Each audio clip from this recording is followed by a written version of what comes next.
गुलाबराव पाटील आपल्यासोबत आपण त्यांची थेट बातचीत करणार आहोत। मंत्रिपदाचा राजीनामा झाल्यानंतर आता बऱ्याच चर्चांना उधाण आलेलं आहे की इतक्या उशिरा का झाला। उद्धव ठाकरे यांनी विचारलं की आरोग्याच्या कारणाने दिलं, नैतिकतेच्या आधारावर दिलं, नेमका राजीनामा का झाला याचं कारण समोर आलं पाहिजे।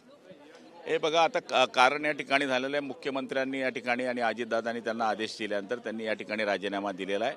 आता कारणामध्ये जाण्यापेक्षा सांगितल्याप्रमाणे त्यांनी आता राजीनामा दिलेला आहे।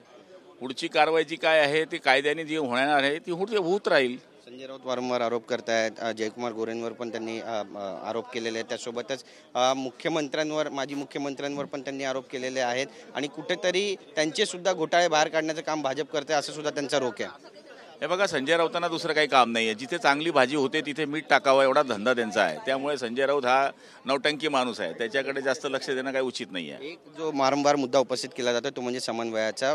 महाविकास आघाडीचे नेते म्हणतात की महायुतीमध्ये समन्वय नाही आहे, एकमेकांचे घोटाळे बाहेर काढले जात आहेत आणि यानुसार एकमेकांना काटशह देण्याचा प्रयत्न सुरू झाला आहे। हे बघा, काल समन्वयाची बैठक झाली आणि त्याचे फोटो आपल्याच TV चॅनलवर मी या ठिकाणी पाहिलेले आहे। आता विरोधकांचं कामच आहे की आमच्यामध्ये कशा भानगडी लागतील एवढा लावण्याचा त्यांचा प्रयत्न आहे आणि मला वाटतं की त्यांचा हा प्रयत्न सफल होणार नाही। धनंजय मुंडेंचा राजीनामा आय ओपनर आहे सगळ्या मंत्र्यांसाठी, कारण कार्यकर्त्यांच्या जीवावर राजकारण करू नका असं अजितदादा म्हणाले कालच्या बैठकीत। हे बघा, कार्यकर्ते चांगले असणे ही नेत्याची श्रीमंती असते। त्यामुळे ज्या नेत्याकडे चांगले कार्यकर्ते आहे तो श्रीमंत नेता असू शकतो।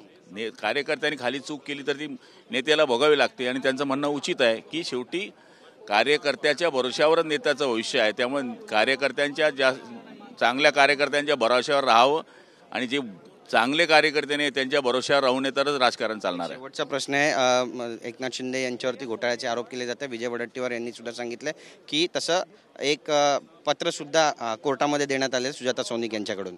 चौकशी होईल, त्याला काय घाबरण्याची गरज नाही। आपण या ठिकाणी मोठं विधान केलेलं आहे, चौकशी होईल एकनाथ शिंदेचं जर काही प्रकरण असेल तर, असं गुलाबराव पाटील म्हणतात। नेमकं काय घडेल पाहणं महत्त्वाचं ठरेल। कॅमेरा पर्सन योगेश गुरवसह गिरीश गायकवाड, TV9 मराठी, मुंबई।